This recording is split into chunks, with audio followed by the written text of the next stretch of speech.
안녕하세요. 안지현입니다. 최근 대구에서 코로나19 감염자가 동시다발적으로 발생하고 심지어 어린이에게서도 감염이 확인됨으로써 지역사회 감염으로 번지는 것이 아닌가 하는 우려가 큽니다. 시시각각 검사 결과가 양성인지 음성인지에 대해서 많은 사람들이 주목하고 있습니다.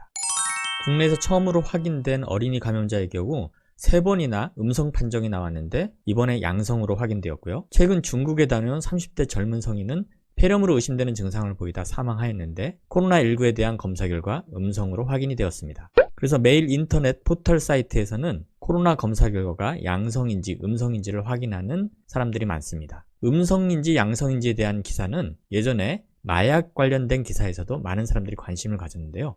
양성, 음성과 혼동된 용어 중에는 양성과 악성이 있습니다.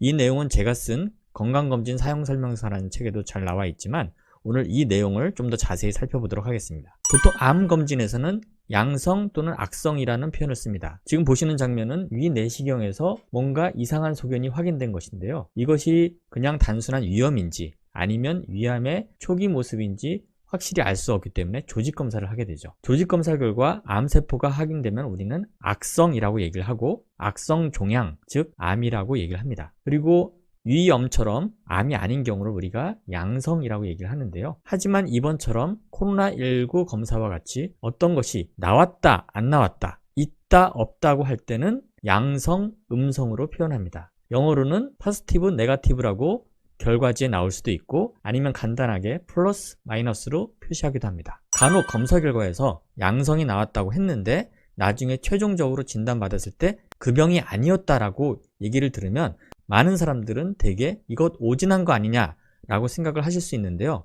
많은 검사들이 100% 완전하진 않을 수가 있다는 겁니다. 이해하기 쉽게 정확도라는 표현을 쓰게 되면 어떤 질환을 70%만 진단할 수도 있고 어떤 검사는 80% 진단할 수 있는 것들도 있고요.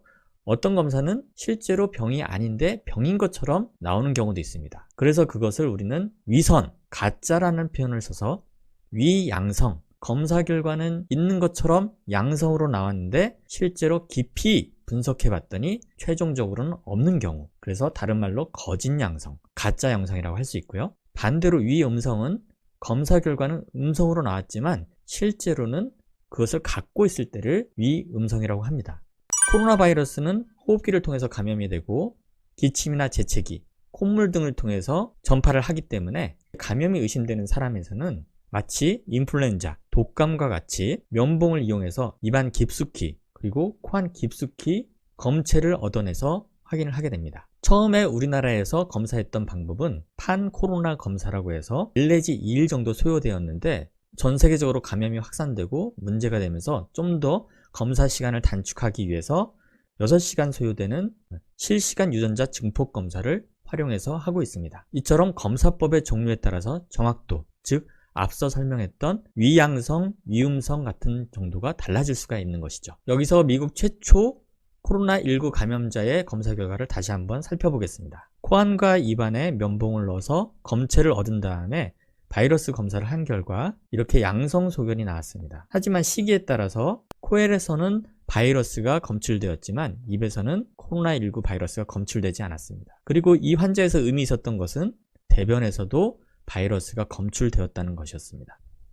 이 논문은 우리나라에서 코로나19 감염이 확인된 사람이 치료했던 경과를 담은 것으로 최근 발표되었고 인터넷에 모두 공개된 내용입니다. 이 그림에 이 환자의 코로나 바이러스 감염 검사에 대해서 양성, 음성 결과가 나와 있습니다.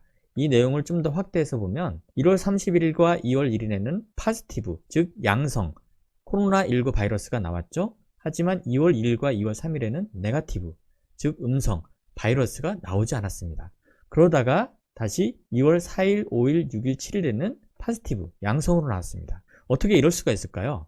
바이러스가 있다가 없다가 다시 생겼을까요? 그 이유는 검사의 정확도가 바이러스를 한 마리까지 찾아낼 수는 없다는 겁니다. 그래서 일정 수치 이상으로 떨어지면 바이러스가 검출되지 않는 검사의 한계로 이 검사를 시행했다는 뜻이고요. 그렇기 때문에 시간이 지나면서 다시 바이러스가 증식하면서 이렇게 나왔을 수가 있겠죠. 그러다가 이 치료제를 씀으로 인해서 충분히 효과가 있었는지 그 이후로는 계속해서 음성으로 더 이상 검출되지 않은 기간이 길어지고 환자가 증상이 없어졌기 때문에 완치되었다고 안심하고 퇴원할 수 있었던 것입니다. 첫 번째 어린이 환자가 무려 3번이나 검사를 했는데도 코로나19 바이러스가 나오지 않았습니다. 그런데 4번째 검사에서야 비로소 나왔는데요. 왜 그랬을까? 여러 가지 가능성이 있습니다. 첫 번째, 증상이 없는 잠복기에 검사를 시행했기 때문에 바이러스가 검체에서 충분히 나오지 않았을 수가 있습니다. 두 번째, 코안이나 입안에서 충분히 얻지 못했을 수도 있습니다. 세 번째, 이 검사 키트가 아직은 정확도가 충분히 높지 않을 수도 있다는 것이죠. 또한 최근 중국 등지를 여행하고 다녀온 사람들에서 폐렴 증상을 보이다가 갑자기 사망하는 경우가 늘어나고 있다는 겁니다. 사람이 정말 우한 폐렴을 일으킨 코로나19에 감염된 것인지 검사 결과에 주목을 하는데요.